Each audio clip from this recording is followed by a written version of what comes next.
Hello everyone, sociological thinkers की इस series में हमने कार्ल मार्क्स को कंप्लीट करा, फिर हमने इमाइल दरखाइम की थियरीज देखी, then we went to Max Weber and lastly हमने रॉबर्ट किंग मर्टन को देखा।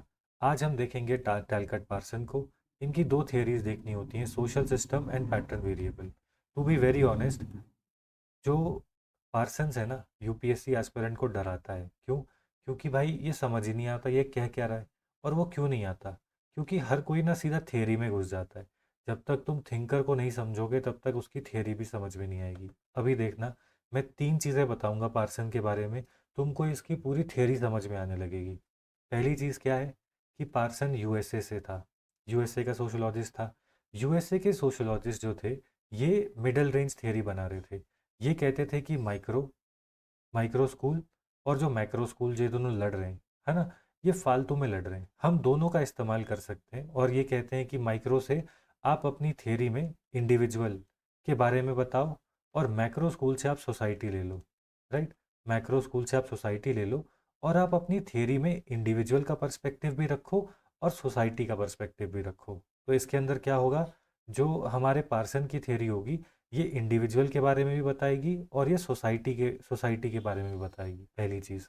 दूसरी चीज़, ये जो हमारे महाराज है पार्सन, ये पहले फिजिशियन बनना चाहते थे and he was studying biology. इनको फिजिशियन बनना था, मस्त पढ़ रहे थे। एक दिन क्या होता है, इनको पता चलता है कि वेबर, वो तो मर चुके हैं, लेकिन इनकी जो वाइफ है, ये वाले वेबर, ये वाले, इनकी जो वाइफ है ना, इनकी वाइफ एक सेमिनार रख रही है, कहाँ पे, अमेरिका में। तो पार्सन्स जो होते हैं उसे अटेंड करने जाते हैं। और भाई ये बहुत ज़्यादा इंस्पायर हो जाता है वेबर से। और इसके बाद क्या होगा, पार्सन, वेबर का जो भी काम था वो जर्मन में था, और पार्सन ने इंग्लिश वर्ल्ड से वेबर को इंट्रोड्यूस किसने करवाया, वो थे पार्सन्स। तो ये क्या करने लग गए, ये सब कुछ ट्रांसलेट करने लग गए। He started translating weber. Translate करते करते इनके मन में आया कि भाई, वेबर की जो थियरी है ना, ये पूरी कंप्लीट नहीं है, ये माइक्रो लेवल पर है। मैं इसको क्या कर सकता हूँ, मैं इसके अंदर थोड़ा थोड़ा मैक्रो पर्सपेक्टिव भी डालता हूँ, है ना। तो आप देखोगे कि वेबर की जो थियरी है ना, वेबर की थ्योरी को ये क्या करेगा, ऐड, उसमें एडिशन करेगा, उसको ये कॉम्प्लीमेंट करता है, आगे लेकर जाता है। ठीक है, जैसे कि आप यहाँ पे देखो, वेबर का हमने सोशल एक्शन देखा था। पार्सन के जो हम पढ़ेंगे पार्सन के बारे में, शुरू ही सोशल एक्शन से हो रहा है सब कुछ, देख रहे हो। तो इसलिए वेबर की थियरी को ये आगे लेके जाता है। क्यों? क्योंकि ऑलरेडी ट्रांसलेट कर रहा है ना वेबर को ये, तो इसीलिए ये जो है वेबर की थियरी को आगे तक लेके जाएंगे। तो ये हो गया इनका पहला, दूसरा, और ये हो गया तीसरा। तो जब हम पार्सन की थ्योरी में देखेंगे तो हमें क्या क्या दिखेगा, अब हम उसको एक बार वो कर लेते हैं, मतलब कॉम्प्रीहेंड कर लेते हैं कि पार्सन की थ्योरी में मुझे क्या क्या दिखेगा। भाई, पार्सन की थ्योरी में मुझे ये दिखेगा कि पार्सन इंडिविजुअल की भी बात करेगा और सोसाइटी की भी बात करेगा। पार्सन की थ्योरी में मुझे बायोलॉजी के शब्द दिखेंगे। ठीक है, बायोलॉजी बायोलॉजी के शब्द दिखेंगे। इसी के साथ साथ मुझे ऐसा लगेगा कि मैं वेबर को पढ़ रहा हूँ, लेकिन पार्सन वेबर को थोड़ा सा एक स्टेप आगे ले जाएगा। ठीक है, थोड़ा सा आगे ले जाएगा। समझ में आया? अब चलते हैं सोशल एक्शन की पार्सन की थ्योरी में। अब आप कहोगे कि भाई सोशल सिस्टम लिखा हुआ है, पैटर्न वेरिएबल लिखा है, सोशल एक्शन में कहाँ गए? अरे सोशल सिस्टम ही तो एक्शन से बनता है ना, तो उसकी फंडामेंटल चीज़ को हम पढ़ते हैं। धीरे धीरे आप देखोगे, नीचे आओगे तो यहाँ पे देखो पैटर्न वेरिएबल्स आ गए ना। इसी के बाद थोड़ा और नीचे आओगे तो यहाँ पर एक्शन सिस्टम आ गया, और यहाँ पे ही सोशल सिस्टम सब आ जाएगा। टेंशन नहीं लेनी, मतलब इसको ऐसे ही पढ़ना है, और कोई ऑप्शन नहीं है आपके पास। और यूपीएससी भाई ये गेम खेल चुकी है, बोलेगी बताओ पार्सन की theory of social action, sir पकड़ के बैठ जाएंगे वहाँ पे। ऐसे करती है यूपीएससी। चलिए समझते हैं। यहाँ पे देखिए क्या लिखा है, टैलकट पार्सन भैया अमेरिकन थे and he combined micro and macro. अब देखो, सोशल एक्शन, वेबर की थ्योरी अगर आपको याद हो, सोशल एक्शन क्या है? Social action is a meaningful act which is oriented towards others. यही तो था ना, और क्या था? यही तो था, meaningful act which is oriented towards other. अगर नहीं देखा है तो वेबर का वीडियो देख लो भाई, पूरा का पूरा वीडियो प्लेलिस्ट सेक्शन में जाके देखना, वेबर की पूरी क्लास पड़ी हुई है। बहुत सिंपल तरीके से वेबर को समझाया है।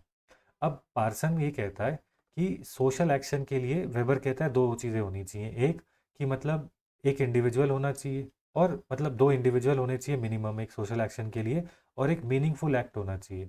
ये कहता है यस। यहाँ पे ये कहता है कि एक सोशल सिचुएशन होनी चाहिए। इसका मतलब क्या है कि दो लोग होने चाहिए, पहली चीज़ तो ये। इसी के साथ साथ it should be oriented towards others, मतलब ये जो बोल रहा है ये इसकी तरफ बोले, खुद से बातें ना करे। सेम है ना। तो ये दोनों चीज़ें वेबर की तरह है। आगे देखिए ये क्या लिखता है, ये कहता है कि ये जो इंटरेक्शन होगी it will be guided by norms and values.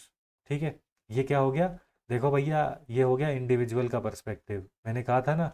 And ये हो जाएगा आपका सोसाइटी का पर्सपेक्टिव, किसका, सोसाइटी का, कि आप जो भी इंटरेक्शन करते हो it is guided by norms and values. मान लीजिए कि आप पब्लिक में हो, है ना, तो अगर आप किस अब नाक में हाथ डाल के थोड़ी ना बात करोगे, है ना, वैसे करके ये कह रहा है कि it is guided by norms and values.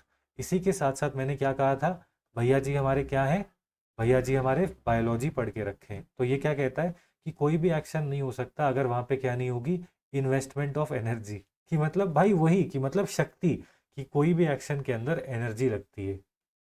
तो अगर कोई एनर्जी नहीं लगी तो कोई एक्शन नहीं हुआ। देख रहे हो, मैं कह रहा हूँ भाई, I know this is crap, but this is how that is how you will remember it. तो ये क्या हो गया, यहाँ पे इंडिविजुअल की बात हो गई, यहाँ पे सोसाइटी की बात हो गई, और यहाँ पे बायोलॉजी की बात हो गई। ये ऐसे लिखता है, ठीक है। तो आपको ऐसे याद रखना है कि पार्सन ने इंडिविजुअल लेवल पे दो चीज़ें, सोसाइटी में ये बोला है और बायोलॉजी में ये लिखा है। तो पार्सन कहता है कि कोई भी अगर एक सोशल एक्शन होगा, है ना, पार्सन कहता है कि अगर कोई भी एक सोशल एक्शन होगा तो वो कैसे होगा, एक कैसे होगा, यहाँ पे एक्टिव रिकॉल से याद करने की कोशिश करते हैं, वो एक सोशल सिचुएशन में होगा।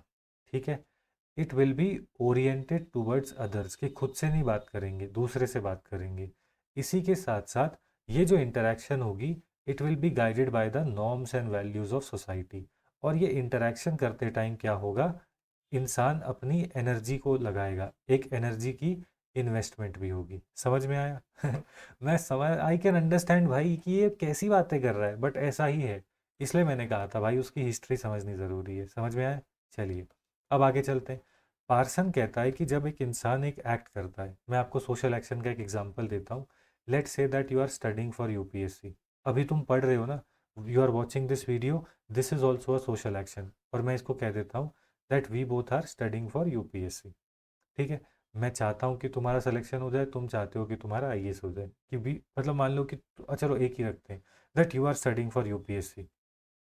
पार्सन कहता है कि इसके अंदर तेरे तेरा ये यूपीएससी के लिए पढ़ने के जो ओरिएंटेशन, मतलब तेरे तो ये क्यों कर रहा है, क्योंकि तेरे पास दो ऐसी ओरिएंटेशन है। एक है कि भाई तेरे अंदर एक मोटिवेशनल ओरिएंटेशन है कि भाई अगर मेरा यूपीएससी हो गया तो मुझे समाज में रिकॉग्निशन मिलेगी, रिस्पेक्ट मिलेगी। पार्सन कहता है इसी के साथ साथ एक इसका वैल्यू ओरिएंटेशन भी है, मोटिवेशनल ओरिएंटेशन भी है और वैल्यू ओरिएंटेशन भी है, वैल्यू ओरिएंटेशन भी है। वैल्यू ओरिएंटेशन का मतलब क्या होता है, वैल्यू ओरिएंटेशन का मतलब क्या होगा कि ये इंडिविजुअल है ना, कि भाई मुझे करना है कैसे भी करके, कि ये मेरा लाइफ गोल है। वैल्यू ओरिएंटेशन का मतलब क्या है कि सोसाइटी इंडिविजुअल को कंस्ट्रेन करती है या फिर उसको इनडायरेक्ट डायरेक्ट करती है बेसिकली, कि वो ये करे। मतलब मान लीजिए कि मैं तुझे कहूँ कि तुझे मैं डीएम बना दूंगा नेपाल का, ठीक है, नेपाल के किसी भी डिस्ट्रिक्ट का डीएम बना देता हूँ, जा और उसके लिए तैयारी कर। तू नहीं करेगा, तुझे इंडियन आईएएस ही बनना है, और तेरा प्रेफरेंस होगा कि मैं तेरे को होम कार्डर ही मिले, है ना। तो वैसे करके कि कि यहाँ पे ये कह रहे हैं क्योंकि तेरे को पता है कि समाज में इज्जत तभी मिलेगी जब मैं आईएएस होऊंगा। तो पार्सन, देखा मैंने कहा ना कि इंडिविजुअल एंड सोसाइटी। पार्सन कहता है कि दो ओरिएंटेशन होती हैं, एक होता है कि भाई मोटिवेशनल, कि मैं चाहता हूँ कि मैं आईएएस बनूँ। वैल्यू ओरिएंटेशन, कि जो तेरा चाहना है वो कहाँ से आए, समाज से आए, क्योंकि समाज एक आईएएस को अलग ही लेवल की इज्जत और ओहदा देता है, रिकॉग्निशन देता है। समझे? इसीलिए मैं कह रहा हूँ ना कि पार्सन क्या करेगा, वेबर की थ्योरी को एक स्टेप आगे ले जाएगा और दोनों की बात करेगा, इंडिविजुअल की भी और सोसाइटी की भी। तो यहाँ पे आप देखिए, इसको अगर याद रख सकते हो तो रखो, नहीं रख सकते नहीं रखो। तो यहाँ पे देखो क्या लिखा है, मोटिवेशनल ओरिएंटेशन मतलब इंडिविजुअल, इंडिविजुअल अपनी नीड्स के हिसाब से एक्ट करता है, इंडिविजुअल अपने इंटरेस्ट के हिसाब से एक्ट करता है। तो इसमें जब इंडिविजुअल दिमाग से सोचता है ना, दिमाग से सोचेगा ना कि मेरी ये नीड है, मेरा ये इंटरेस्ट है, तो इसमें क्या हो जाएगा, कॉग्निटिव लगेगा। इसके बाद यहाँ पे देखो कैथैक्टिक, भाई ये भी बायोलॉजी का वर्ड है ना, इसको क्या कहते हैं, कैथैक्टिक को इमोशनल। ठीक है, इंडिविजुअल अपने इमोशंस के भी एक्ट करता है, इंडिविजुअल को जो चीज़ अच्छी लगती है वो करेगा और जो चीज़ उसे डिसलाइक करता है वो नहीं करेगा, है ना। तो इसीलिए यहाँ पे क्या लिखा है, यहाँ पे लिखा है कि इंडिविजुअल अपने कॉग्निटिव, कैथैक्टिक और इवैल्यूएटिव। इवैल्यूएटिव का मतलब क्या होता है, दोनों, ए एंड बी दोनों। मैं आपको एग्जांपल देता हूँ। मान लीजिए कि तुमको वेट लूज़ करना है, ठीक है, तो तुमने, तुम्हारे सामने वेजिटेबल पड़ा है, तुम कहोगे भाई इसके अंदर प्रोटीन है, मुझे खाना चाहिए, वेट लूज होगा तो मसल लूज नहीं होगी। तो ये कौन सा हो गया, ये कॉग्निटिव हो गया, है ना, कि यू नीड दैट वेजिटेबल। इसी के साथ साथ वो वेजिटेबल तेरा फेवरेट भी है तो तू खाएगा। तो क्या है, यू लाइक दैट वेजिटेबल। समझ रहे हो? तो पार्सन कहता है कि इंडिविजुअल अपनी कॉग्निटिव एबिलिटी, कॉग्निटिव मतलब अपने रैशनली रैशनली सोचता है, इमोशनली सोचता है, या फिर रैशनली और इमोशनली दोनों सोच के डिसाइड करता है कि उसको क्या करना है, कि उसका डिज़ायर क्या है बेसिकली। ठीक है, कि उसका डिज़ायर क्या है, वो इंडिविजुअल रैशनली और इमोशनली सोच के करता है। ठीक है, ये हो गया मोटिवेशनल ओरिएंटेशन। अब आते हैं वैल्यू ओरिएंटेशन, जो कि है सोसाइटल। तो यहाँ पे पार्सन बेसिकली ये कहने की कोशिश कर रहा है कि जो तू कॉग्निटिवली सोचता है ना, वो सोशल वैल्यूज ऑल्टर करती हैं। कि तू तू मतलब तुझे कैसे पता कि कोई चीज़ रैशनल है कि नहीं है, वो तुझे सोसाइटी बताती है। सोशल वैल्यूज जो होती हैं वो ऑल्टर करती है तेरी ऑब्जर्वेशन। अप्रिसिएटिव, इसका मतलब क्या होता है, सोशल वैल्यूज ऑल्टर करती हैं तेरे इमोशंस भी। मान लीजिए कि अगर कोई आदमी अफगानिस्तान का है, ठीक है, उसने इतना ब्लडशेड देखा है कि अगर रास्ते पे कोई कुत्ता मरा होगा उसे फ़र्क भी नहीं पड़ेगा। लेकिन मान लीजिए कोई बच्चा है ना, कोई सिंपल सी लड़की हो या लड़का हो जिसने कि कभी कोई डेथ नहीं देखी, बहुत सेंसिटिव है, वो तो देख के रो देगा ना, क्योंकि उसकी सोशल सराउंडिंग बहुत इमोशनल है ना, ऐसे करके। तो वो कह रहा है कि आपके सोशल वैल्यूज़ आपके इमोशंस को ऑल्टर करती हैं, सोशल वैल्यूज़ आपके मतलब आपकी ऑब्जर्वेशन को ऑल्टर करती हैं। इन द सेम वे सोसाइटी आपको ये भी बताती है कि क्या मॉरल है, क्या इमॉरल है। समझ में आ रहा है? तो ये क्या पढ़ रहे हैं हम ये पढ़ रहे हैं कि भाई सोशल एक्शन जो होता है उसके दो ओरिएंटेशन होते हैं। मतलब ऐसे कि भाई पढ़ते पढ़ते भूल मत जाना। जब सोशल एक्शन की बात आएगी तो सोशल एक्शन के दो ओरिएंटेशन होते हैं, कि उसकी अंदर एक मोटिवेशनल ओरिएंटेशन होती है और एक वैल्यू ओरिएंटेशन होती है। ठीक है, वैल्यू ओरिएंटेशन होती है। जो मोटिवेशनल ओरिएंटेशन होती है इंडिविजुअल के अंदर से आती है। ठीक है, और वैल्यू ओरिएंटेशन जो होती है वो सोसाइटी से आती है।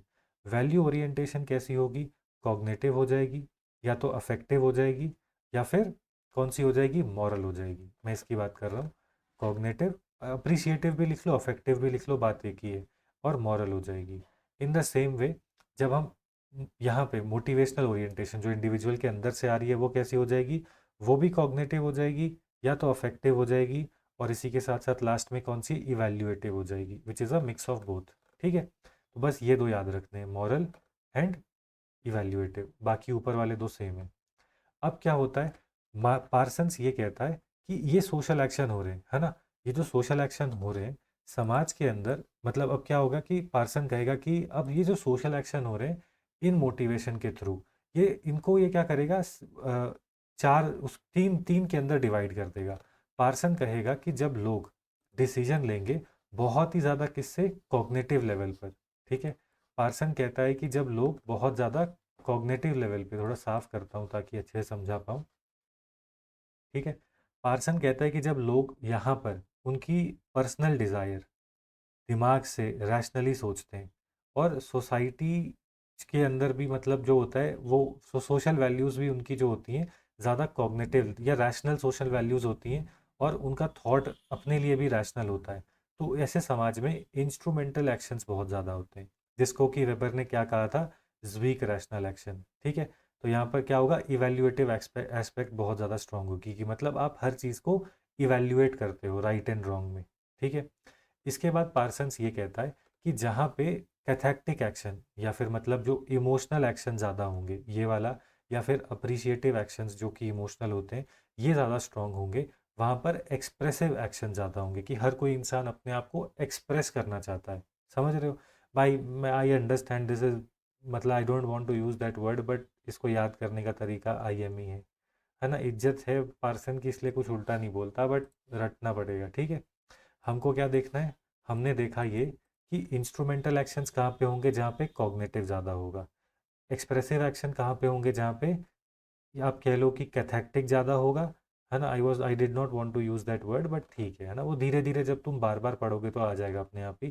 कैथेक्टिक ज़्यादा होगा या फिर अप्रिशिएटिव ज़्यादा होगा। ठीक है, कैथेक्टिक एंड अप्रिशिएटिव एक्शंस जहाँ पे ज़्यादा होंगे, वहाँ पे एक्सप्रेसिव एक्शन ज़्यादा होंगे।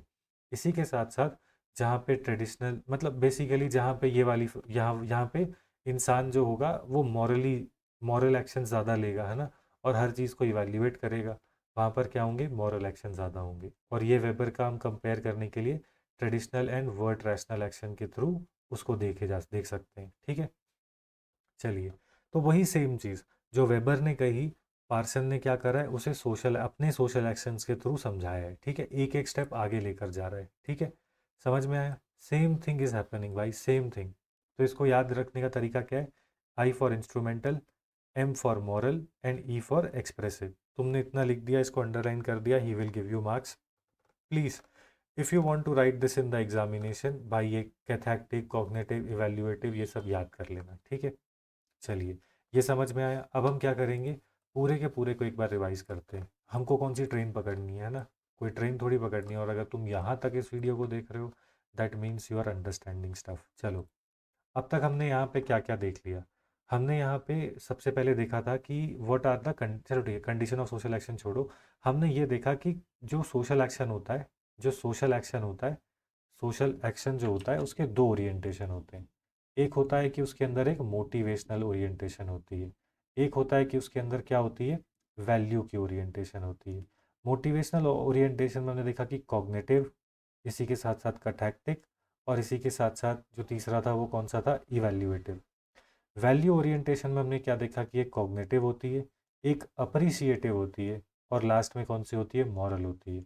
हमने ये देखा कि जहाँ पे कॉग्निटिव ज़्यादा होते हैं वहाँ पर इंस्ट्रूमेंटल सोशल एक्शन ज़्यादा होता है।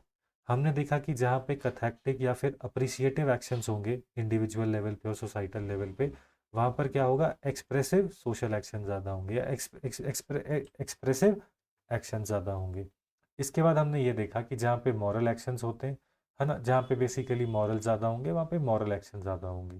ठीक है, चलिए, और मॉरल एक्शन ज़्यादा कहाँ पे होते हैं, जहाँ पे ट्रेडिशंस को ज़्यादा मतलब ध्यान में रखा जाता है। ठीक है, इसी के साथ साथ जो सोशल वैल्यूज़ होती हैं उनको ध्यान में रखा जाता है इंसान के द्वारा जब वो एक्ट करता है। ठीक है, और अब पार्सन्स क्या कहता है, अब हम आगे चलते हैं। पार्सन का जो अगला टॉपिक, अब मतलब हम देख रहे हो ना, ये सारा का सारा हम क्यों नचा रहे हैं, because we want to understand pattern variables. तो जब वो पार्सन पैटर्न वेरिएबल पर आएगा तो आपको ये सारी चीज़ें लिखनी है। पार्सन्स ने कहा है कि सोशल एक्शन के तीन प्रकार होते हैं, इंस्ट्रूमेंटल, एक्सप्रेसिव और मॉरल एक्शन। ठीक है, अब होता क्या है, वो ये कहता है पार्सन ये कहता है कि ये जो वैल जो ये जो ओरिएंटेशन है सोशल एक्शन की, एक है मोटिवेशनल ओरिएंटेशन और वैल्यू ओरिएंटेशन, जिससे कि इंसान तीन प्रकार से एक्ट करता है, इंस्ट्रूमेंटली या एक्सप्रेसिव होके या मॉरली, है ना। जब ये कन्फ्लिक्ट हो जाती है या फिर ये क्लियरली सोसाइटी में पता नहीं होती लोगों को, so when there is a conflict between motivation and value orientation, there it forms pattern variables. Pattern variables कब होंगे, जब सोसाइटी में अनोमी होगी, या आप ये लिख सकते हो, जब सोसाइटी में अनोमी होगी, जब सोसाइटी के अंदर वैल्यूज़ एंड नॉर्म्स क्लियर नहीं होंगे, क्लियर नहीं होंगे, तो क्या बनेंगे, पैटर्न वेरिएबल। समझ रहे हो ना, कि कुछ ऐसे पैटर्न बनेंगे जो कि वेरिएबल होंगे, कि नॉर्मल से हट के होंगे। ठीक है, और पार्सन्स ये कहता है कि ये उन सोसाइटीज़ में होता है जो सोसाइटीज़ ट्रेडिशनल जो सोसाइटीज़ ट्रेडिशनल ट्रेडिशनल नहीं है। ठीक है, जो सोसाइटीज़ ट्रेडिशनल नहीं है और वो मॉडर्न भी नहीं है। ठीक है, मॉडर्न भी नहीं है, और वो कहाँ पर है, वो है ट्रांजिशन फेज़ में। जैसे कि हम भाई, है ना, अगर आप देखोगे तो हमारी वैल्यूज़ कितनी अजीब है। मैं आपको एग्जांपल देता हूँ। जब कोई बूढ़ा हमको सड़क पे दिखता है हम उसको इज्जत विज्जत नहीं देते, लेकिन जैसे ही वो घर के अंदर आ जाएगा हम पैर छूने लग जाएंगे। तो ये क्या है, हमारी अभी भी ओल्ड एज को लेके या एल्डरली रिस्पेक्ट को लेके हम कन्फ्लिक्ट में। जैसे गॉड को ही ले लो, है ना, कभी कभी ऐसे होता है कि लगता है भाई होता भी है या बस ये एक ट्रेडिशनल सोसाइटी का एक फीचर है, मैंने तो भगवान को देखा नहीं, मैं कैसे मान लूँ। लेकिन कभी कभी ऐसे होता है कि घर में कोई बहुत ज़्यादा बीमार हो गया, माता पिता, तो सडनली फिर भगवान की भी याद आने लगती है। तो ये क्या है, हम बेसिकली एक स्टेट ऑफ कन्फ्यूजन में रह रहे हैं। क्यों, क्योंकि हमारी जो सोसाइटी है ना ही वो ट्रूली मॉडर्न हो पा रही है और ना ही वो ट्रूली ट्रेडिशनल है, क्योंकि ग्लोबलाइजेशन की वजह से। तो इसीलिए यहाँ पे क्या बनते हैं, पैटर्न वेरिएबल्स बनते हैं, जहाँ पे इंडिविजुअल क्या हो जाते हैं, कन्फ्यूज़ हो जाते हैं, कन्फ्यूज़ हो जाते हैं कि वो एक्ट कैसे करें। ठीक है, जैसे जैसे आप पढ़ोगे आपको याद होता जाएगा। इसको याद करने का तरीका क्या है, अडेप्को। ये मतलब अडेप्को क्या है, बेसिकली ये ADAPCO। ठीक है, तो ये अडेप्को इसका है। ठीक है, अडेप्को, तो ये CO इधर है। ठीक है, तो ये अडेप्को करके तरीका याद करने का। अब क्या होता है, जब पैटर्न वेरिएबल बनते हैं इंडिविजुअल्स आर कंफ्यूज्ड कि वो कैसे एक्ट करें। पहला देखते हैं क्या है, कि वो एस्क्रिप्शन को ज़्यादा ज़्यादा तवज्जो दें या अचीवमेंट को।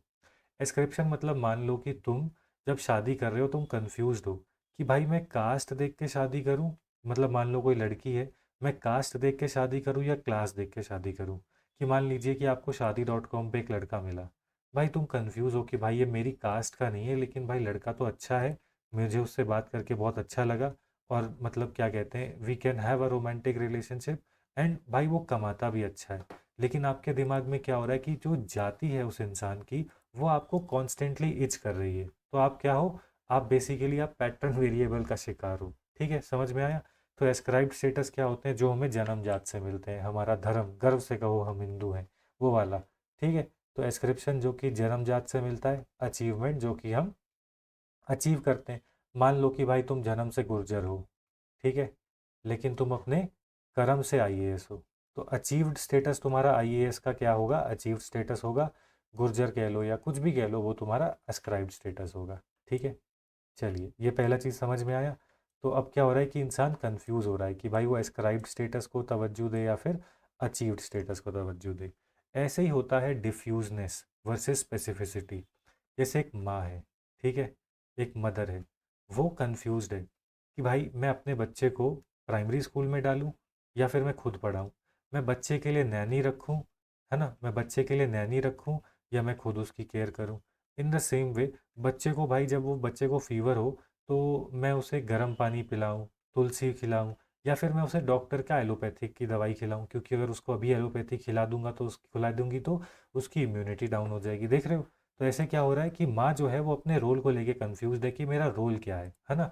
तो जब डिफ्यूजनेस होती थी पहले के समय में, डिफ्यूजनेस का मतलब क्या है कि माँ ही टीचर है, माँ ही केयर गिवर है, और माँ ही जो है वो प्राइमरी केयर, मतलब प्राइमरी हेल्थ केयर भी माँ ही कर रही है। वर्सेस आज के समय में मॉडर्न सोसाइटी में मदर पैदा करती है, टीचर पढ़ा देती है, नैनी टेक केयर करती है, और जो डॉक्टर है वो दवाई देख लेता है ना। तो देख रहे हो ना कि जब जब एक मॉडर्न सोसाइटी होती है तो वहाँ पर क्या हो जाएगा, चीज़ें स्पेसिफिक हो जाएंगी। लेकिन पीछे क्या था, डिफ्यूज था, इसलिए आप कंफ्यूज हो। आगे चलते हैं। आगे यहाँ पे लिखा है अफेक्टिव होना या फिर अफेक्टिव न्यूट्रलिटी को रखना। मैं आपको एग्जांपल देता हूँ फिर से। जो यहाँ पर कि मतलब मान लीजिए कि आप आईएएस हो, ठीक है, यू आर आईएएस। अब भाई तू है तो at the end of the day इंसान ही है ना। तो अब तेरे सामने मान लीजिए कि कोई कोई बूढ़ा सा आदमी आया, उसने कहा कि साहब मेरी बेटी 4 दिन से गायब है ना, और वो मिल भी नहीं रही, ऐसे ऐसे करके तुझे कहा। और अब यहाँ पे क्या होगा कि तू मतलब इमोशनली एक्ट करेगा। मान ले तूने पूरी पुलिस जो है वो पूरी की पूरी पुलिस लगा दी उस लड़की को ढूंढने के लिए, तो ये एक इमोशनल एक्शन हो गया। दूसरा क्या हो सकता है, इफेक्टिव न्यूट्रलिटी, कि अच्छा ठीक है बताइए कब से गायब है, बेटी की फ़ोटो जमा करा दीजिए, सूचना मिलते ही आपको बता देंगे। तो ये क्या हो गई, इफेक्टिव न्यूट्रलिटी। तूने ये कर दिया। अब ये किया तो तेरे को अंदर से गिल्ट आ रहा है, भाई यार भाई मेरी बहन होती, मेरा मेरी मेरी बेटी होती तो क्या मैं ऐसे ही करता। तुम देख रहे हो कैसे कन्फ्लिक्ट हो रही है, क्यों, क्योंकि तू पैदा हुआ है एक ट्रेडिशनल सेटअप में और तू काम कर रहा है एक मॉडर्न सेटअप में, ब्यूरोक्रेसी में। देखे, समझ में आ रहा है। चलिए, तो इसीलिए समाज में क्या होगा, पैटर्न वेरिएबल्स बनेंगे, क्योंकि लोगों को समझ में नहीं आ रहा कि वो रिश्तों में एक्सप्रेशन को ज़्यादा रखें, मतलब basically whether they should express और they should suppress their emotions while while social interaction. उनको समझ में नहीं आ रहा, समझ रहे हो। बट एग्जामिनेशन में यही लिखना है कि भाई वही ना, कि अगर मैं ऐसे मतलब अगर आप ध्यान से देखो, मान लीजिए कि कल आप आईएएस और ऐसा सच में होता है, तो अपने आप को मतलब थोड़ा तो इमोशनली रिस्ट्रेंट करना होगा ना, क्योंकि कहते हैं ना कि जब विनाश मतलब जैसे कि मतलब जब मतलब विवेक नहीं खोना है, कि मतलब ऐसे ना कि जो एसओपी बने हुए हैं मैं वो फॉलो करता हूँ कि बेटी कहाँ पे थी, वहाँ पे सीसीटीवी देखते हैं ना, ऐसे ही वो ऐसे नहीं ऐसे सोचना है, रैशनली सोचना है, इमोशनली नहीं सोचना है। और यही सेम चीज़ कहाँ चेक होती है, इंटरव्यू में भी।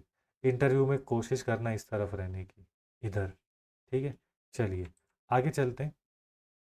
आगे देखिए यहाँ पे क्या लिखा है, अगला है पर्टिकुलरिज्म वर्सेस यूनिवर्सलिज्म। पर्टिकुलरिज्म का मतलब क्या होता है, मैं आपको एग्जांपल देता हूँ। जैसे रिलेशनशिप है, ठीक है, अभी मान लो तू है, ठीक है, इट इज़ यू। तेरी रिलेशनशिप तेरे फ्रेंड के साथ एक तरीके से होगी, फादर के साथ एक तरीके से होगी, मदर के साथ एक तरीके से होगी, फ्रेंड 2 के साथ एक तरीके से होगी, फ्रेंड 3 के साथ एक तरीके के साथ होगी, और कलीग्स के साथ एक तरीके से होगी।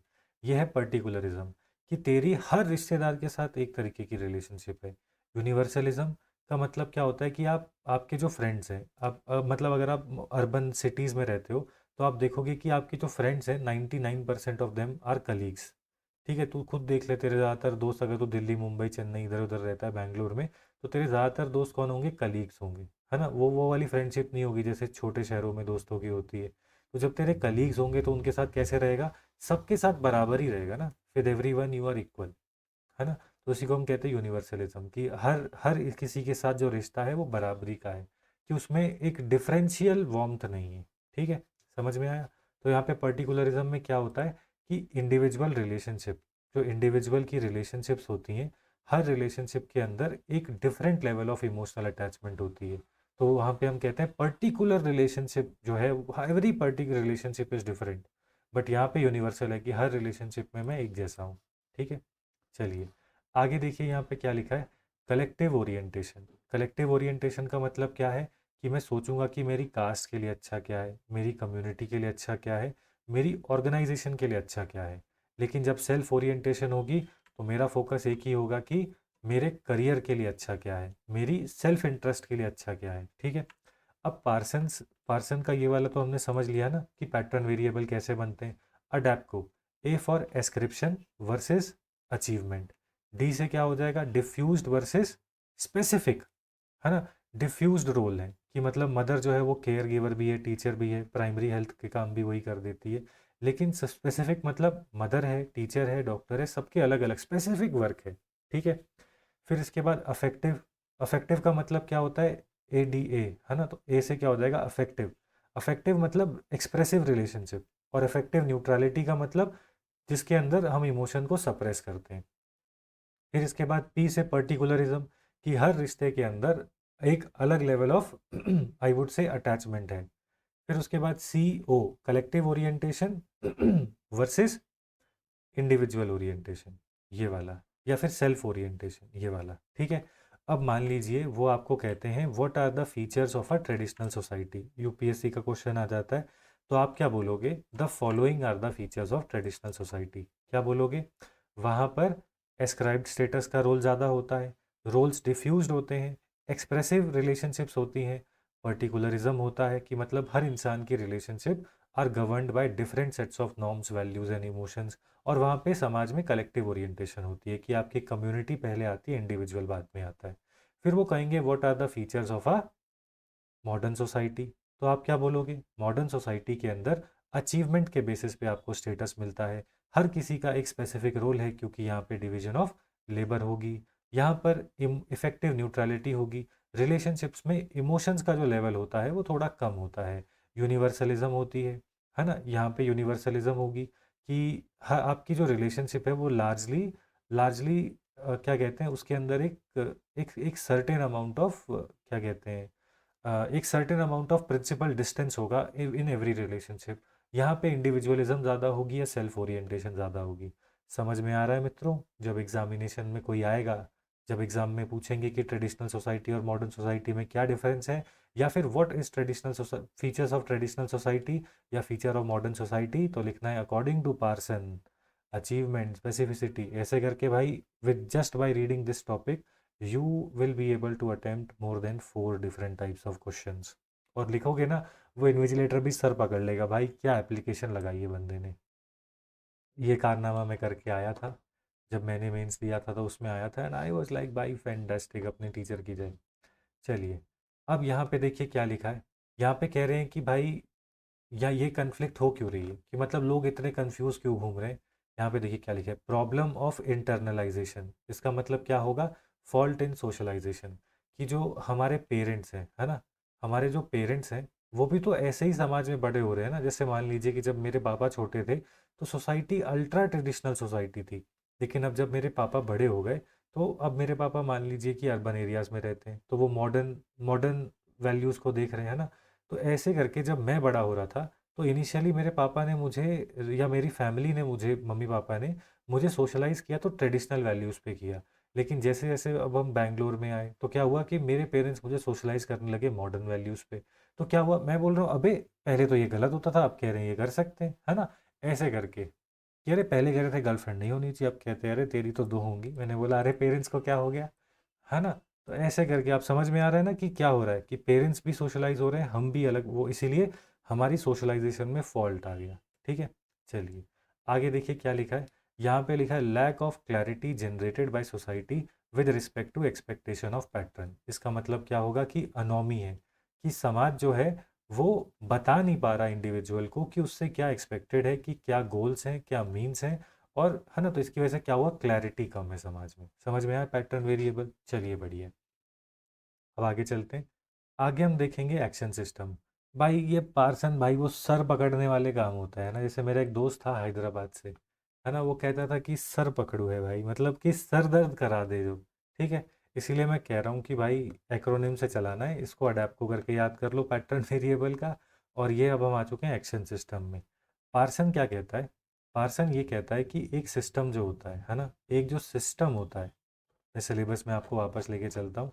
हम पढ़ क्या रहे हैं भाई, ये मत भूल जाना, हम पढ़ रहे हैं सोशल सिस्टम। ठीक है, पार्सन कहता है कि एक सिस्टम जो है, ठीक है, एक सोसाइटी है, तो सोसाइटी जैसे वो कहते हैं ना कि सिस्टम सिस्टम सिस्टम सेट कर रहे हैं, सिस्टम ऐसा कुछ है ना, सिस्टम पे सिस्टम, ऐसे एक गाना भी है। तो ये जो सिस्टम होता है ना, पार्सन कहता है कि इसके चार कंपोनेंट होते हैं जो कि एक दूसरे के साथ चलते हैं। और उसके लिए मैं आपको बता रहा हूँ, CSPO। पार्सन बायोलॉजी वाला है ना भाई। तो वो कहता है कि एक सिस्टम, और मतलब सिस्टम के अंदर, एक बड़े सिस्टम के अंदर छोटे सब सिस्टम्स होते हैं। These are what, these are subsystems. क्या है ये, सब सिस्टम्स, सिस्टम्स। ठीक है, तो पार्सन कहता है कि सब सिस्टम्स होते हैं। जैसे कि यहाँ पे सी से क्या हो जाएगा, कल्चरल। ठीक है, सी से क्या हो जाएगा, कल्चरल, कल्चरल। एस से क्या हो जाएगा, सोशल सिस्टम। और इसके बाद क्या हो जाएगा, पी से पर्सनैलिटी सिस्टम, पर्सनैलिटी सिस्टम। और ओ से organismic system. Again I will prove you कि भाई पार्सन अपनी पूरी जो नॉलेज है वो लगा रहा है। हमने क्या देखा था, पार्सन जो है वो इंडिविजुअल के लेवल पे भी बोलता है, वो सोसाइटी के लेवल पे भी बोलता है, और उसके बाद भाई ये भैया जो है वो बायोलॉजी को छोड़ना नहीं चाहते, है ना, कि भाई जब मैंने पढ़ी है तो मैं क्यों जाने जाने दूँ, है ना। तो ये क्या करेंगे, ये कहेंगे कि जो सब सिस्टम है पहला जो है वो है ऑर्गेनिज्मिक सिस्टम। ठीक है, देख रहे हो, ओएस ऑर्गेनिज्मिक सिस्टम जो है वो एनर्जी सप्लाई करता है और वो ड्राइव देता है इंसान को, और ये इंश्योर करता है कि इंसान हेल्दी रहे और वो सोशल एक्शन करे समाज में। कि मतलब वो सोशल सिस्टम तभी बनेगा ना जब एक्शन होगा। तो वो कहता है ऑर्गेनिज्मिक सिस्टम एनर्जी देता है। समझ में आया, CSPO। ठीक है, तो ऑर्गेनिक ऑर्गेनिज्मिक सिस्टम क्या होगा, वो हर एक सिस्टम को, हर एक सब सिस्टम को क्या देगा, एनर्जी देगा। क्या देगा, एनर्जी देगा। तो एनर्जी यहाँ से फ्लो कर रही है। ठीक है, आगे चलते हैं। आगे पार्सन कहता है कि इंडिविजुअल, है ना, इंडिविजुअल में देखो वो कहता है कि पर्सनैलिटी सिस्टम, कि इंसान अपनी पर्सनैलिटी के हिसाब से डिटरमाइन करता है कि वो कौन से गोल को परस्यू करेगा, decide which goal to pursue. ठीक है, चलिए भाई थोड़ा सा भरोसा रखो, थोड़ा समय लूँगा लेकिन तुमको मस्त समझ में आएगा। ठीक है, इसके बाद पार्सन बायोलॉजी का देख लिया, इंडिविजुअल का देख लिया। इसके बाद पार्सन अब सोसाइटी की बात करेगा। तो सोसाइटी में पार्सन कहता है कि एक सोशल सिस्टम होता है जो कि बेसिकली इंश्योर करता है कि लोगों के अंदर सॉलिडारिटी रहे, कोहिजन रहे, और वो कोऑर्डिनेशन को इंश्योर करता है। तो उसको ये सोशल सिस्टम कहता है। और पार्सन कहता है कि हर चीज़ जो होगी वो किसकी वजह से होगी, कुछ नॉर्म्स एंड वैल्यूज से वो गवर्न होगी। तो रूल्स जो होंगे, है ना, बेसिक गाइडलाइंस होंगी या नॉर्म्स एंड वैल्यूज होंगी, वो कल्चरल सिस्टम में होंगी। समझ रहे हो, चलिए मैं फिर से आपको समझाता हूँ।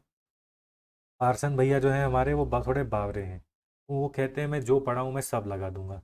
तो पार्सन कहता है कि समाज में एक सिस्टम है। समाज क्या है, इस एक सिस्टम है, और उस सिस्टम के अंदर चार सब सिस्टम है जिसकी वजह से ये पूरा सिस्टम चलता है। जैसे हम कहते हैं ना कि पॉलिटी, इकोनॉमी और सोशोलॉजी, ये सारे के सारे बेसिकली इंडियन सोसाइटी के सिस्टम है। वैसे पार्सन कहता है कि जो सिस्टम है, सोशल सिस्टम जो है, वो किसकी वजह से चलेगा, जो सिस्टम है वो किसकी वजह से चलेगा, वो चलता है क्योंकि एक ऑर्गेनिज्मिक सिस्टम है। ऑर्गेनिज्मिक सिस्टम है जो कि हर से ऊपर की तरफ को एनर्जी भेजता है। ठीक है, यहाँ से क्या जा रही है, एनर्जी जा रही है। क्या जा रही है, एनर्जी जा रही है। ठीक है, ऑर्गेनिज्मिक सिस्टम एनर्जी देता है। इसके ऊपर कौन सा सिस्टम बैठा हुआ है, पर्सनैलिटी का, इंडिविजुअल, है ना। समाज सबसे ऊपर रहेगा तो दो समाज के ऊपर है। तो ऊपर कौन से बैठे हुए हैं, ये भी बना लेते हैं। ऊपर बैठा है पर्सनैलिटी, जिसके बेसिस पे इंडिविजुअल डिसाइड करता है कि वो कौन से गोल को परस्यू करेगा। पर्सनैलिटी। इसके ऊपर ये कहता है कि एक हमारा क्या है, एक सोशल सिस्टम बैठा हुआ है। जो सोशल सिस्टम है वो इंश्योर करता है कि मतलब हम सभी के बीच में कोऑर्डिनेशन रहे, सॉलिडारिटी रहे और कोहेजन रहे। तो ये क्या हो जाएगा, सोसाइटल सिस्टम या सोशल सिस्टम है। इसके बाद पार्सन कहता है कि सबसे ऊपर कल्चरल सिस्टम है, जो कि बाप है, जो कि रूल्स या फिर ऐसे नॉर्म्स या फिर ऐसे लॉज बताएगा जिससे कि पूरी की पूरी इंटरेक्शन होनी चाहिए। ठीक है, जिससे कि पूरी की पूरी इंटरेक्शन होनी चाहिए। और पार्सन्स कहता है कि नीचे से ऑर्गेनिज्मिक सिस्टम से हर एक सिस्टम की तरफ क्या जा रही है, एनर्जी जा रही है। I hope you are able to understand, है ना। कि पार्सन कहता है कि जहाँ पे CSPO, है ना, कल्चरल सिस्टम, सोशल सिस्टम, ये है हमारा P से पर्सनैलिटी सिस्टम और O से ऑर्गेनिज्मिक सिस्टम। ऊपर की तरफ जा रही है एनर्जी, क्या जा रही है, एनर्जी। और वो एनर्जी का सोर्स क्या है, ऑर्गेनिज्मिक सिस्टम, ये वाला। इंडिविजुअल की यहाँ ये एनर्जी सप्लाई करेगी, ड्राइव सप्लाई करेगी। आज तो इंटरेक्शन होगी सोसाइटी में, ठीक है भाई। तो इंटरेक्शन के लिए एनर्जी यहाँ से जा रही है। और ऊपर कल्चरल सिस्टम में क्या है, नॉर्म्स है, वैल्यूज हैं, है ना। तो सारी इंफॉर्मेशन है। तो पार्सन कहता है ऊपर की तरफ जाती है एनर्जी, नीचे की तरफ जाती है क्या, इंफॉर्मेशन, है ना। नीचे की तरफ जाती है इंफॉर्मेशन। कि कल्चर समाज को बताता है कि क्या सही है क्या गलत है, समाज पर्सनल इंडिविजुअल को बताता है कि क्या सही है गलत है, और इंडिविजुअल उस हिसाब से एनर्जी खींचता है और उस हिसाब से एक्ट करता है, समझे। तो ऊपर से क्या जा रही है, इंफॉर्मेशन की भाई। सबसे सब कुछ क्या डिटरमाइन करेगा, कल्चर डिटरमाइन करेगा कि इंसान समाज में क्या करेगा, सोसाइटी डिटरमाइन करेगी, है ना। फिर जाके पर्सनैलिटी पे आती है बात। और भाई इसका इतना गंदा नाम दिया है इसको, भाई मैं पढ़ा ना जब एग्जाम में आया तो मैं ऐसे सर पकड़ लिया, भाई ये क्या पूछ लिया है या खुदा। नाम है इसका साइबरनेटिक हायरार्की ऑफ कंट्रोल। ये है साइबरनेटिक हायरार्की ऑफ कंट्रोल। ये नाम देख के आदमी डर जाए, भाई ये क्या पूछ लिया। This is cybernetic hierarchy of control, CSPO। कि ऊपर से नीचे से एनर्जी जाएगी, ऊपर से इंफॉर्मेशन नीचे जाएगी। क्योंकि ये जो बंदा है ये गाइड करेगा ना, इंफॉर्मेशन इसके पास है ना, क्या सही है क्या गलत है। ये लिखना था एग्जाम में, इसलिए मैं इतना नाटक कर रहा हूँ, इतना पढ़ा रहा हूँ, समझे। चलिए, ये हो गया, CSPO हमको समझ में आ गया। अब यहाँ पे ये कह रहे हैं कि सोशल सिस्टम कब फॉर्म होता है, मतलब ये जो इंटरेक्शंस हैं ये कब होंगी, जब 2 और मोर इंडिविजुअल्स विल बी इंटरेक्टिंग, कोई एक कलेक्टिव गोल होगा, जब कंसेंसस होगी, और इसी के साथ साथ interaction will develop a abstract boundary around the system. ठीक है, कुछ नहीं समझ में आया मेरे को पता है भाई, मैं सिंपली बताता हूँ क्या कह रहा है ये क्या कह रहा है, ये कह रहा है कि एक सोशल सिस्टम, जो एक सिस्टम है ना, ये वाला सोशल सिस्टम, ये कब बनेगा। ये सोशल सिस्टम, अब आप कहोगे कि भाई यार इसका हेडिंग क्या है, एक्शन सिस्टम, यहाँ पे सोशल सिस्टम लिखा है, तो ये बार बार ये अजीब सा सोशल सिस्टम क्या हो रहा है। भाई ये एक्शन सिस्टम को ही सोशल सिस्टम भी कह देते हैं, लेकिन action system is the right word. ठीक है, एग्जामिनेशन में जब सोशल सिस्टम पूछेंगे तो आपको यही लिखना है। ठीक है, आपको बताना है कि समाज में सब सिस्टम्स होते हैं, उनका ये नाम है। और अब ये कह रहे हैं कि ये सोशल सिस्टम या फिर ये पैटर्न ऑफ इंटरेक्शन कब बनती है। पार्सन कहता है कि ऐसा नहीं हो सकता कि मतलब कहीं पे भी हो रही है। पार्सन कहता है कि इसकी एक डेफिनेट बाउंड्री है, पहली चीज़। पार्सन कहता है कि इसके अंदर मिनिमम 2 लोग होने चाहिए। यहाँ पे आप देख सकते हैं 2, और ये एक सिस्टम बैठ चुका है, ठीक है, ये एक सिस्टम बैठ गया। पार्सन कहता है कि इसकी एक बाउंड्री है, तो यहाँ पे देखो क्या लिखा है, एक एब्स्ट्रैक्ट बाउंड्री होगी। पार्सन कहेगा कि इसके लिए मिनिमम 2 और मोर लोग चाहिए, ठीक है। पार्सन कहता है कि जब ये इंटरेक्ट कर रहे हैं तो इनके पास एक गोल है ना, एक मोटिवेशन है। तो ये कहेगा कि एक कलेक्टिव गोल है इनके पास। इसी के साथ साथ ये कह रहे हैं कि इनमें से एक रोल ले लेगा। मतलब कि मान लीजिए कि एक कहता है कि ये मैं लीडर हूँ, एक कहेगा कि ठीक है मैं फॉलोअर हूँ। तो इसलिए क्या होगा कि एक रोल भी होगा, ठीक है। तो मैंने तो इसको ऐसे याद किया था कि 2 लोगों का एक गोल 2 रोल, है ना, 2-1-2, ठीक है। ऐसे करके कि 2 लोग हैं तो उनके बीच में रोल होगा और एक गोल होगा, ठीक है। ऐसे करके कि मतलब उस समय मेरे दोस्त के साथ पढ़ता था, मैं कहता था देख भाई हमने एक सिस्टम बिठा रखा है। क्यों, क्योंकि हमारी एक एब्स्ट्रैक्ट बाउंड्री है कि हमारे हम 2 ही पढ़ेंगे, कोई और किसी को आने नहीं देंगे। इसी के साथ साथ एक रोल है कि मैं टीचर हूँ, है ना, और तू स्टूडेंट है, ठीक है। तो हमारा रोल हो गया, एक बाउंड्री हो गई, और हमारा कलेक्टिव गोल है UPSC, ठीक है। और हम 2 हैं, 2 और मोर हो सकते हैं, लेकिन हम 2 से आगे नहीं जाने देंगे। तो ऐसे करके मैं इसको बोलता था, तो मैं भी सेम चीज़ बोल रहा हूँ, ठीक है। चलिए, ये मतलब दीज आर ना ब्राउनी पॉइंट्स, ये मैंने पता है कब लिखे, अपने मेन से 2 दिन पहले ये नोट्स बनाए। तो आप समझ रहे हो ना कि I just want to cram everything and anything. अब इसलिए मैंने पढ़ा दिया, फिर बाद में बच्चा बोले सर ये पॉइंट तो बताया नहीं, तो अब बता दिया, ठीक है। ऑफ कोर्स एग्जामिनेशन में याद रहेगा तो लिख देना। बस आपको बस ये समझना है कि सोशल सिस्टम कैसे फॉर्म होता है, सोशल सिस्टम कैसे काम करता है, ये दो चीज़ें हमने देख ली।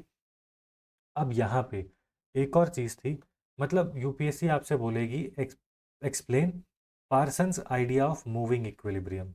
मूविंग इक्विलिब्रियम, लोकल लो बात, सर पकड़ लिया फिर से, क्या बोल रहा है ये? कुछ नहीं है भाई। पार्सन ये कहता है कि समाज के अंदर एक स्पेसिफिक मैकेनिज्म चल रहा है, एक इक्विलिब्रियम स्थापित है, ठीक है। कहते हैं ना कि संतुलन बना रहना चाहिए, वैसे संतुलन बना है। और वो संतुलन क्यों बना हुआ है? मतलब बेसिकली एक स्पेसिफिक मैकेनिज्म चल रहा है, और वो कुछ मतलब स्पेसिफिक हर मतलब एक स्पेसिफिक नीड को फुलफिल करता है, और उसकी वजह से क्या होता है, एक इक्विलिब्रियम बना हुआ है, संतुलन बना हुआ है। समझ रहे हो? देयर इज़ अ मैकेनिज्म जो कि कुछ नीड्स को फुलफिल करता है, जिसकी वजह से कि इक्विलिब्रियम बना हुआ है। फिर क्या होगा कि एक डिस्टरबेंस आएगी। ये जो डिस्टरबेंस है ये आ गई, ये डिस्टरबेंस का एक फीडबैक जाएगा, ठीक है। एक फीडबैक जाएगा इस मैकेनिज्म को कि भाई तुझे चेंज होना पड़ेगा, ठीक है। तुझे चेंज होना पड़ेगा कि ये जो स्पेसिफिक मैकेनिज्म है ये नहीं चल रहा। तो इसके बाद क्या होगा, एक नया मैकेनिज्म आएगा, और फिर वो जो है वो जो नीड्स होंगी उनको फुलफिल करेगा, और उसके बाद इक्विलिब्रियम मेंटेन हो जाएगा, ठीक है। जैसे मैं आपको एग्जांपल देता हूँ, यहाँ पे देखो, एक पुराना इक्विलिब्रियम मस्त चल रहा था, सब कुछ बढ़िया था। फिर इसके बाद क्या हुआ, इंटरनेट का राइज होता है इंडिया में, ठीक है, दुनिया में। और उसके बाद हम देखते हैं कि भाई साइबर क्राइम होने लगते हैं। तो साइबर क्राइम के बाद क्या होगा, साइबर लॉज आ जाएंगे, और फिर एक नया इक्विलिब्रियम आ गया, ठीक है। तो यहाँ पे साइबर लॉज नहीं थे, एक डिस्टरबेंस आ गई ना, साइबर क्राइम। ये देखो यहाँ जो डिस्टरबेंस लिखी है वो क्या है, साइबर क्राइम। और उसके बाद क्या हुआ, एक साइबर लॉज आ गए, न्यू इक्विलिब्रियम रीच्ड, ठीक है। ऐसे करके एग्जाम में बनाना है। इसी को कहते हैं पार्सन्स आइडिया ऑफ इक्विलिब्रियम, या फिर मूविंग इक्विलिब्रियम, ठीक है। ऐसे करके यूपीएससी गंदे गंदे सवाल पार्सन के पूछता है। क्यों? क्योंकि पार्सन का ना रैंडमली उन्होंने लिख दिया social system. Social system is not a topic, it is a chapter, it is a chapter. भाई वो चैप्टर का नाम लिखा है इन लोगों ने। तो सोशल सिस्टम के अंदर ये सब कुछ आपको पढ़ना होता है कि समाज के अंदर चेंज कैसे आता है, ठीक है। तो अगर आपसे पूछ सकते हैं कि exam explain Parsons Parsons idea of social change, social change, तो उसमें आपको यही लिखना है, मूविंग इक्विलिब्रियम, ठीक है।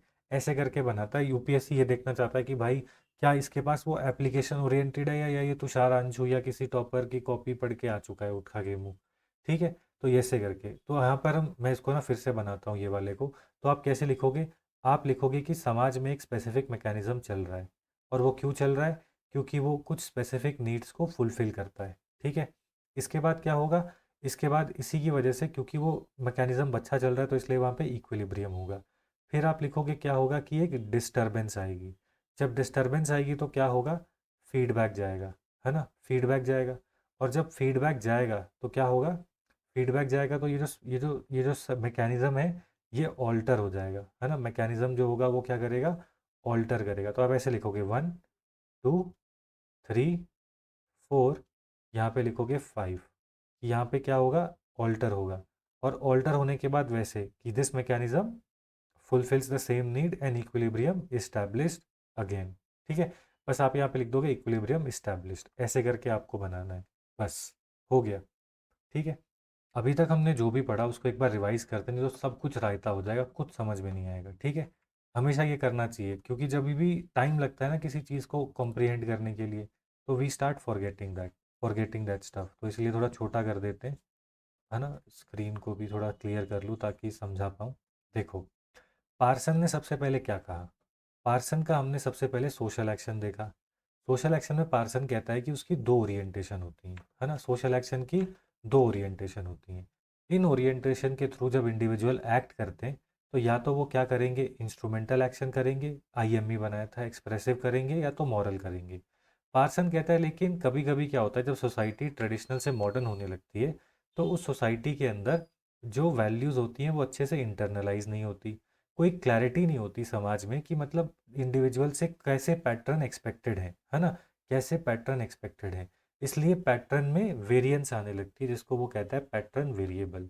और उसकी वजह से ऐसे 5 पैटर्न बनते हैं कि लोग कंफ्यूज है कि वो स्क्रिप्टिव रहें या अचीव्ड रहें, diffusiveness versus specificity, affective versus affective neutrality, particularism versus universalism, collective orientation होनी चाहिए, सेल्फ ओरिएंटेशन होनी चाहिए।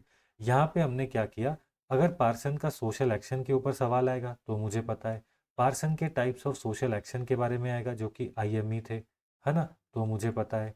यूपीएससी का फेवरेट है पार्सन, इसलिए इतना डीप में पढ़ा रहा हूँ। पार्सन के पैटर्न वेरिएबल पे सवाल आएंगे, मुझे पता है। क्या बच गया, पार्सन का दूसरा टॉपिक क्या था, पार्सन का दूसरा टॉपिक था कि मुझे कोई सोशल सिस्टम के बारे में बता दो। पार्सन के सोशल सिस्टम को हम मोटा मोटा क्या कहते हैं, हम कहते हैं एक्शन सिस्टम। पार्सन कहता है कि ये जो एक्शन सिस्टम है, राइट, ये एक सिस्टम नहीं है, इसके सब सिस्टम है। सबसे ऊपर बैठा है कल्चरल सिस्टम, उसके नीचे बैठा है एक सोशल सिस्टम, उसके नीचे बैठा हुआ है एक पर्सनैलिटी सिस्टम, और इसी के नीचे एक बैठा हुआ है ऑर्गेनिज्मिक सिस्टम। हमने देखा कि पार्सन भैया बायोलॉजिस्ट थे तो ऑर्गेनिज्म इसके वहाँ से ले लिया। हमने देखा पार्सन इंडिविजुअलिज्म और जो मतलब इंडिविजुअल और सोसाइटी दोनों को लेके थ्योरी बनाना चाहते थे, तो पर्सनैलिटी सिस्टम इंडिविजुअल से ले लिया, और cultural system and social system in लोगों ने सोसाइटी से ले लिया।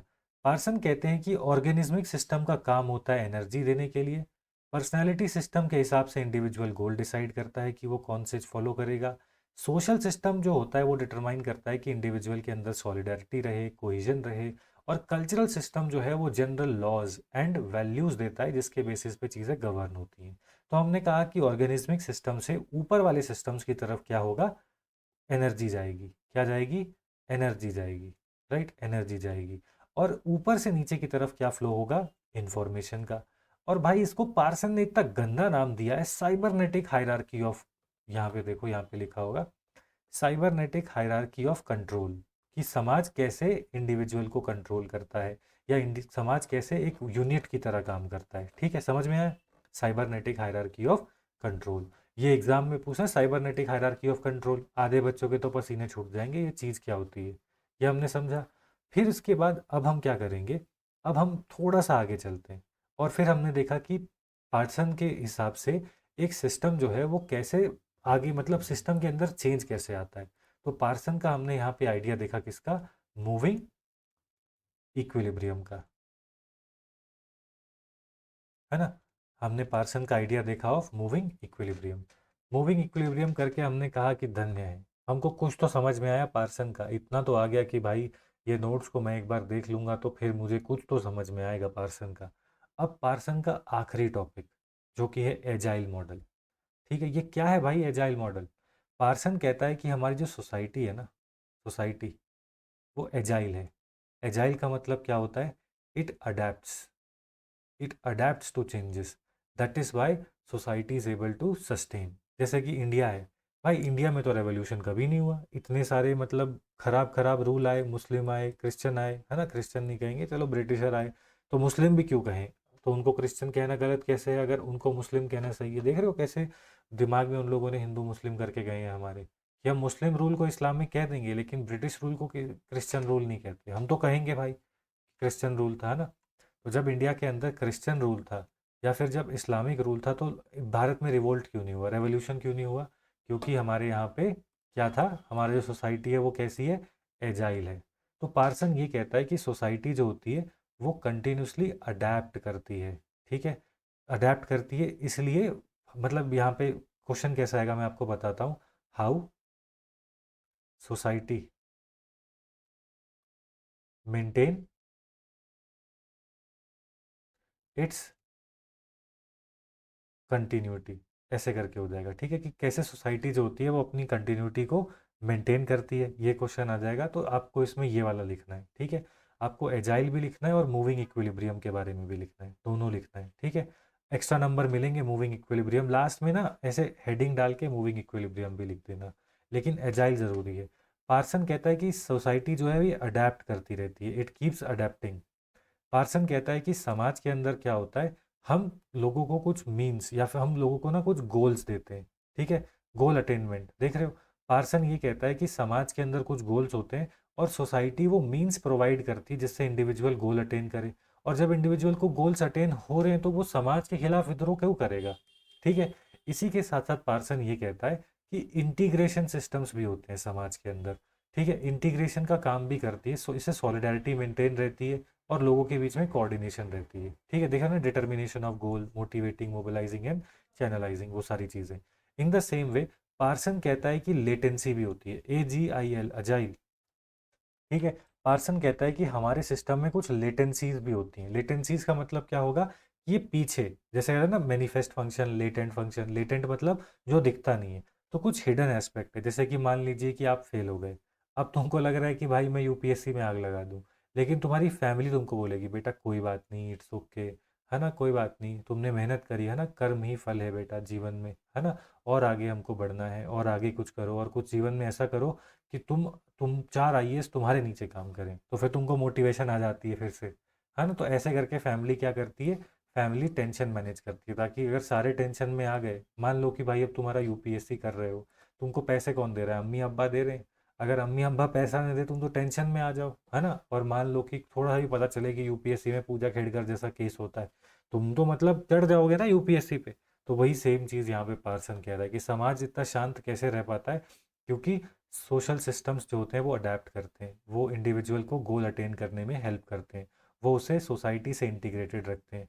और ऐसे ही कुछ लेटेंट चीज़ें भी होती हैं जो कि दिखती नहीं है, वो हिडन एस्पेक्ट होती हैं जो कि मोटिवेशन को मेंटेन रखती हैं और टेंशन को भी मैनेज करती हैं। समझ गए? चलिए, एजाइल।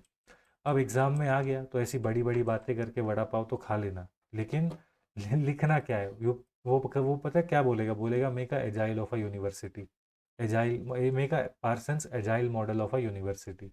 हो गया, क्या ही लिख देगा, है ना। तो इसलिए याद रखना है, क्या याद रखना है, कि जब मैं ये बेसिकली एजाइल मॉडल ऐसे बनता है, एक डब्बा बना के बीच में AGIL, ठीक है, ऐसे करके पूरा का पूरा क्लॉकवाइज में लिखना है, ऐसा नहीं है। मैंने देखा था एक बार ऐसे, मैंने जब लिखा था यहाँ पे A लिख दिया, यहाँ पे G लिख दिया, I लिख दिया, L लिख दिया, बाकी तो रट के गया था।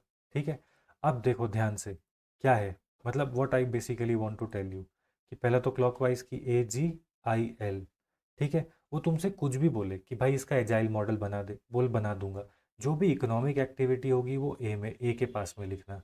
जो भी पॉलिटी की एक्टिविटी होगी, पॉलिटिकल एक्टिविटी मतलब मैनेज करना किसी चीज़ को, या फिर किसी चीज़ के लिए लॉ बनाना, रेगुलेट करना, वो सब G के पास में लिखना, गोल अटेनमेंट। ठीक है, फिर उसके बाद आई से क्या था, ये देखो, इंटीग्रेशन। इंटीग्रेशन कौन करेगा, कल्चर, मतलब कल्चर वल्चर की बातें। ठीक है, कल्चर वल्चर की, इंटीग्रेशन की बातें सब इधर। ठीक है, इंटीग्रेट का मतलब क्या है, मतलब जोड़ना, है ना, रिलेशंस, रिलेशन वाला जो इमोशनल विमोशनल रिलेशन रिलेशन का होगा वो इधर लिखना। और लेटेंट में क्या आएगा, लेटेंट के अंदर आएगा टेंशन मैनेजमेंट, फैमिली, ये सब। ये देखो यहाँ लिखा है ना, टेंशन मैनेजमेंट के लिए क्या चाहिए, फैमिली के लिए क्या चाहिए।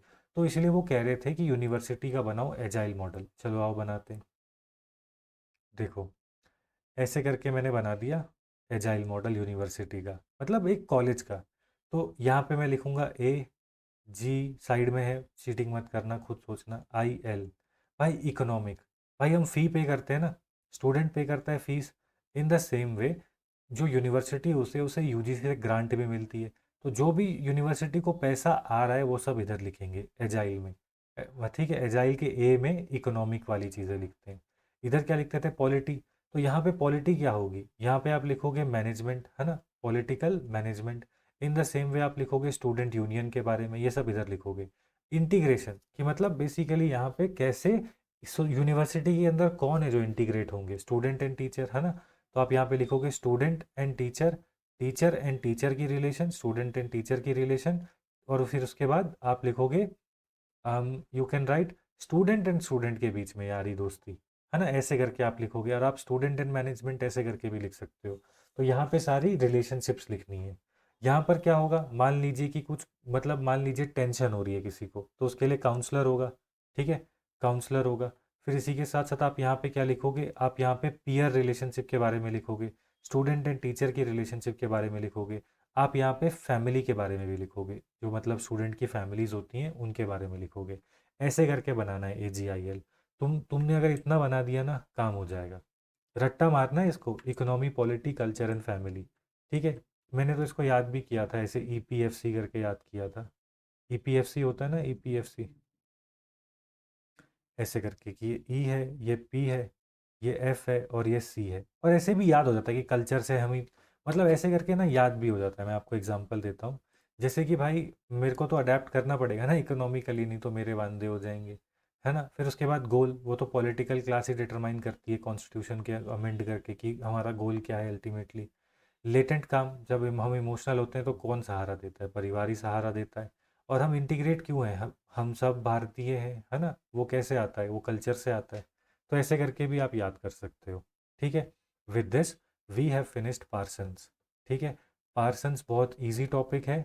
मैंने पूरा का, इसलिए मैंने बीच बीच में रुक रुक के आपको वापस समझाया भी है ना। ये नोट्स आपको कहाँ पे मिल जाएंगे? टेलीग्राम चैनल पे मिल जाएंगे। यहाँ पे देखो, ये टेलीग्राम पे जाके सर्च करना, यहाँ पे आपको नोट्स मिल जाएंगे। ठीक है। और बैठ के ध्यान से, मतलब ऊपर से बर्ड्स आई व्यू लेना है कि भाई उस बंदे ने पहले मुझे सोशल एक्शन समझाया था, फिर उसने मुझे बताया टाइप्स ऑफ सोशल एक्शन, फिर उसने बताया कि कैसे समाज के अंदर जब सोशल एक्शन के बारे में लोगों को समझ में नहीं आता तो उससे पैटर्न वेरिएबल्स आते हैं। यहाँ पे एक टॉपिक ख़त्म। फिर इसने बोला कि भाई एक एक्शन सिस्टम होता है। एक्शन सिस्टम के अंदर एक सब सिस्टम्स होते हैं, जिसमें कि सी कल्चरल, एस से सोशल, और पी से पर्सनालिटी, और ओ से ऑर्गेनिज्मिक सिस्टम बैठा होता है। वो उसने फिर बोला कि भाई, उसने फिर आगे गया और उसने बोला कि भाई एक सोशल सिस्टम के अंदर चेंज कैसे आता है, क्योंकि एक मूविंग इक्विलिब्रियम होता है। जहाँ पे उसने साइबर अटैक्स के बारे में बताया था कि जब पहले ओल्ड इक्विलिब्रियम था, वहाँ पे साइबर अटैक होते हैं, फिर उसके बाद क्या होता है, साइबर अटैक के बाद साइबर लॉज आ जाते हैं, और फिर नया न्यू इक्विलिब्रियम आ जाता है, और उसकी वजह से साइबर अटैक बंद हो जाते हैं। ठीक है। फिर उसके बाद उसने मुझे ये बताया कि कैसे एक सोशल सिस्टम जो होता है वो अपने आप को सस्टेन करता है ना। वो क्यों सस्टेन कर पाता है?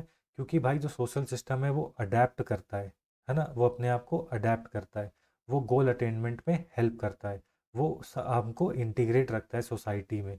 और इसी के साथ साथ इसके अंदर लेटेंट फंक्शंस भी होते हैं कि जैसे फैमिली है, it is a part of a social institution ना।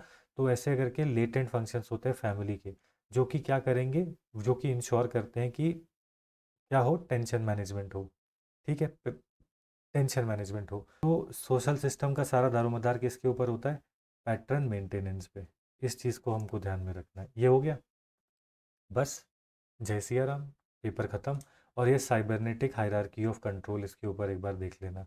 वो कहता है कि जो हमारा जो एक्शन सिस्टम होता है उसमें एक हायरार्की होती है। सबसे ऊपर कल्चरल सिस्टम बैठा है, फिर उसके बाद एक सोशल सिस्टम बैठा है, फिर उसके बाद एक पर्सनालिटी सिस्टम बैठा हुआ है, और फिर उसके बाद ऑर्गेनिज्मिक सिस्टम बैठा हुआ है। ठीक है। चलिए, अब यहाँ से एनर्जी फ्लो करेगी, यहाँ से इंफॉर्मेशन फ्लो करेगी, और ये हायरार्की को वो कहते हैं साइबरनेटिक हायरार्की ऑफ कंट्रोल। ये गंदे गंदे शब्द क्यों इस्तेमाल कर रहा है? क्योंकि साइंस का स्टूडेंट है पार्सन। भाई इससे इजी पार्सन की एक्सप्लेनेशन तुम यूट्यूब पे निकाल के दिखा दो, मैं पढ़ाना बंद कर दूंगा भाई।